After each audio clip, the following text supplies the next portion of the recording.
qabanqaabada xuska 18 May ayaa si weyn looga dareemayaa guud ahaan gobolka Togdheer iyadoo lagu guda jiro bisha barakeysan ee Ramadaan haddana waxaan meesha ka marnay bulshooyinka gobolku sida ay ugu helayeen weynaanta iyo sidoo kale kor u qaadida maalinta qaran waxaana diyaar garowga si weyn uga dhex muuqday goobaha laamaha hay'adaha dawladda iyo sidoo kale kuwa ganacsiga sharciyada magaalada Burco madbacadaha daabacadaha ee soo saara astaamaha bulshada ku xaragoodan iyaguna si laban shaqada ganacsi oo hayaan bulshadooda Maxamed Daahir Cali managerka shirkadda Sagaljada magaalada Burco ayaa bulshada ugu bishay inay u diyaariyeen agabkii xuska 18 May sidoo kalena ay qiimo dhimis balaaran ku sameeyeen oo ana kan isagoo ka hadlaya arrimahaasi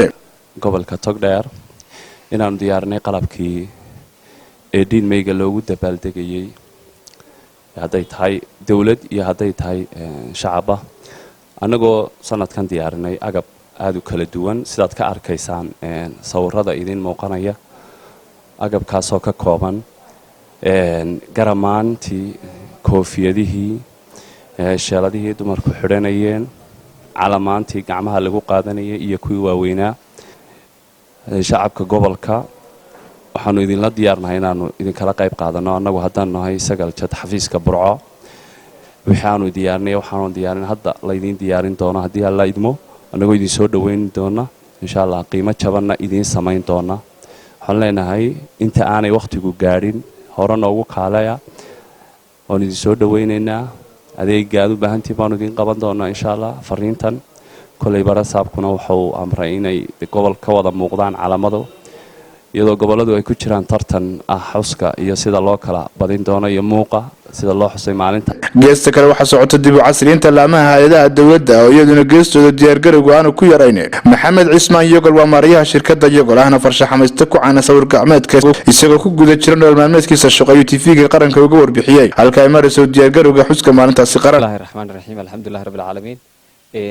waxaan ku jiraa diyaar garowga 18 May waxaanu ka shaqaynaynaa oo qorxinaa maalmahaas oo kale xarumaha dawladda iyo meheradaha bulshada waxaan imika farshaxan ku samaynaynaa wakaaladda biyaha magaalada Burco runtii waa dareemaysaan in diyaar garowga 18 May si weyn looga diyaar garoobayo magaalada Burco wax dhibaato kale ma kulano wayna hambaliyayaan aniga Yogol ahaan kale si fiican u farshaxankayga dadka soo jiitayo waad mahadsantahay si fiican baad sawirtay feedback aan kala kulmaa waa inay ka falceliyaan waxaan sawiray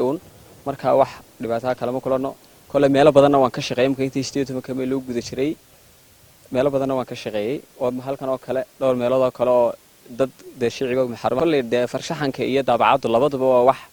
ayagu dalku u baahan yahay oo horumar soo kordhiyay labaduba labada dhanba waxaan filayaa kale laga diyaar garoobayo dhinaca daabacada lafteeda waan ka shaqeynaayo dhinacii daabacada iyana aad ba looga diyaar garoobaya xafiiskii waxa laga daabacanaya garmaantii iyo boorarkii iyo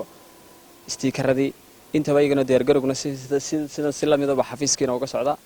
marka gudoomiyaha gobolka Togdheer Xamse Maxamed Cabdi Walaal ayaa isaguna bulshada reer Togdheer baa u diray waana kan isagoo arrimahaasi ka hadlaya qaabada xuska 18 May meel wanaagsan bay maraysaa saaka waxaan tagnay baroobadii ciidanka